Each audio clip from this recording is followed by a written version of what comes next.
राष्ट्रीय आरोग्य अभियान अंतर्गत कार्यरत कंत्राटी अधिकारी व कर्मचारी यांच्या समायोजनाबाबत आपण अतिशय सकारात्मक आपल्या स्वभावाला साजेसं उत्तर दिलं आहे.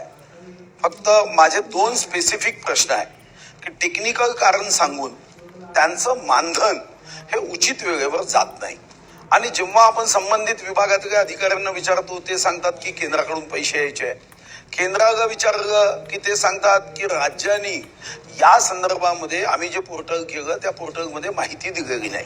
तर माझा स्पेसिफिक एक प्रश्न आहे की केंद्राचे पैसे राज्याचे पैसे यावर कोणाचं पोट निर्भर राहत नाही.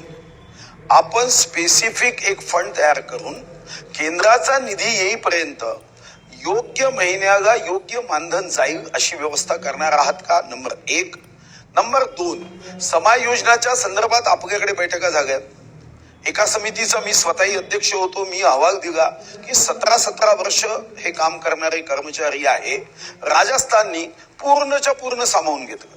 तुम्ही म्हणालात की आम्ही पूर्ण सामावून घेत नाही, ठीक आहे, पण आपण त्यांना या समायोजनासाठी ते स्ट्राईकवरही गेले, मधात अनेक दिवस स्ट्राईकवर राहिले, संपावर राहिले.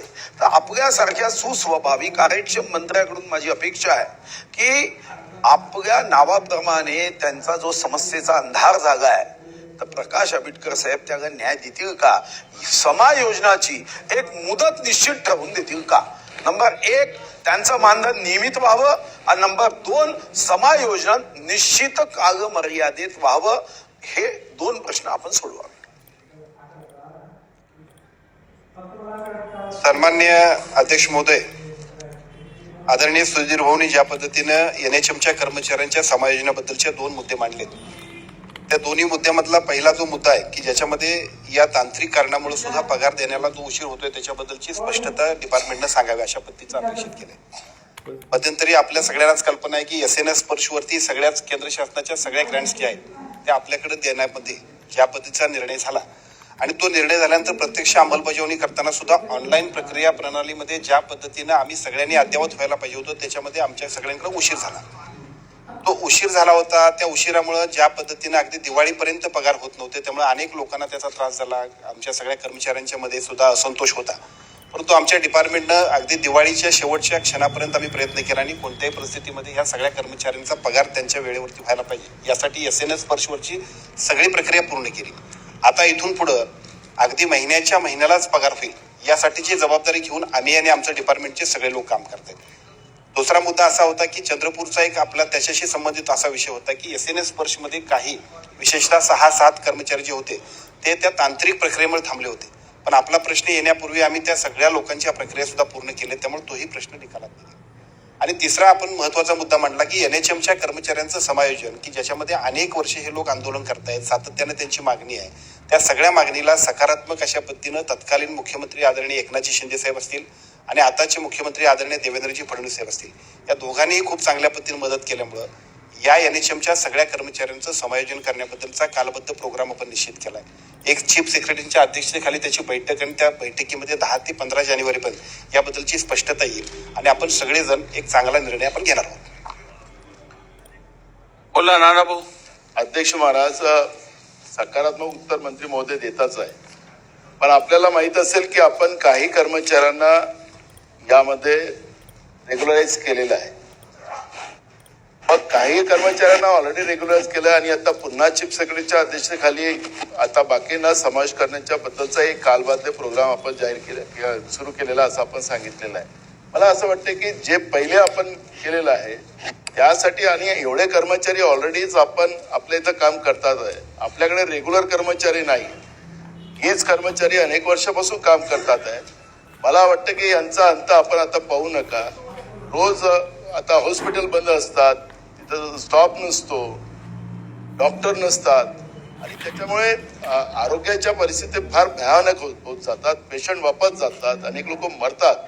मला वाटतं की आरोग्य सेवा ही आपली महत्वाची सेवा आहे आणि त्याच्यामुळे आता ह्या कर्मचाऱ्यांचा अंत न पाहता याला चीफ सेक्रेटरीच्या समितीची गरज नाही. ऑलरेडी आपण रेग्युलराईज केलेलेच आहे. त्यामुळे याला वेळ न लावता तातडीनं या सगळ्यांना रेग्युलराईज करून आपण सेवेमध्ये घेणार का, हा माझा स्पेसिफिक प्रश्न. अध्यक्ष महोदय, सन्मान्य सदस्य नानाभाऊ पटेल साहेबांनी जो प्रश्न विचारला आहे, खरं तर आपण जे म्हणताय तेच आम्ही सगळ्या मंडळींनी निर्णय घेतलाय.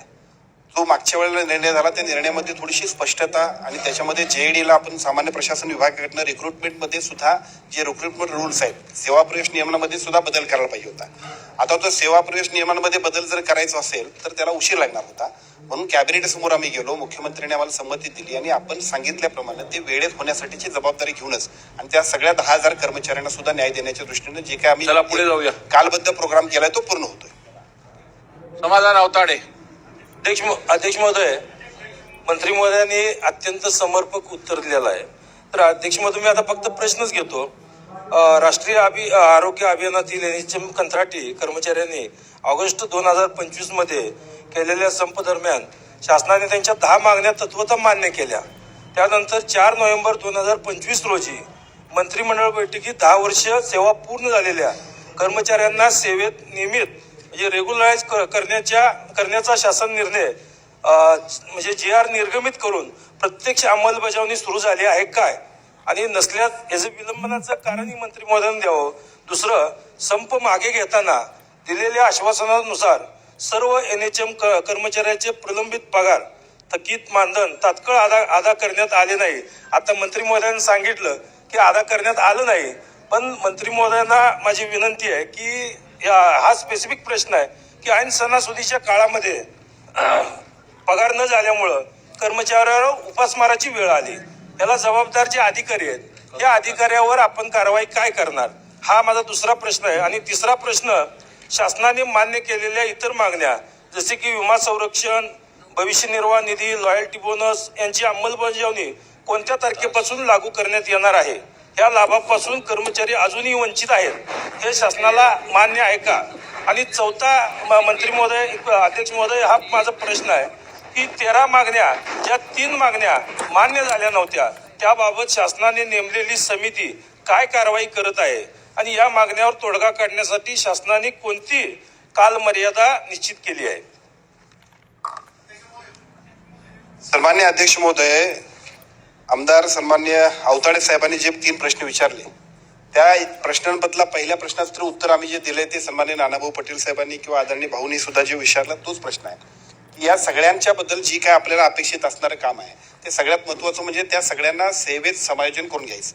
त्याच्याबद्दलचा निर्णय, कॅबिनेटचा निर्णय, त्याला सेवा प्रवेश नियमांमधनं सुद्धा वगळून आपण एक महत्वपूर्ण निर्णय घेतलाय. त्याच्यामुळे कालबद्ध पद्धतीनं ते होईल, त्याच्यामध्ये आता काही फारशी शंका बाळगण्याची गरज नाही.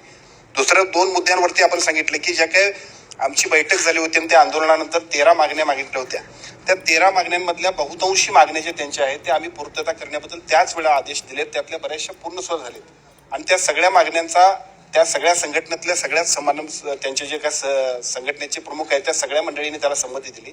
त्या सगळ्या मागण्या ज्या आहेत त्या आम्ही मान्य केलेल्या आहेत आणि मान्यच नाही तर त्याचे निर्णय सुद्धा झालेले आहेत. आता तिसरा मुद्दा आपण जो मांडला की त्याच्यामध्ये जो काय कर्मचाऱ्यांनी आंदोलन केलं आणि त्या आंदोलनानंतर जो काय उशीर झाला त्यांच्यावरती काय जे कोण संबंधित असतील त्यांच्यावरती कारवाई व्हावी.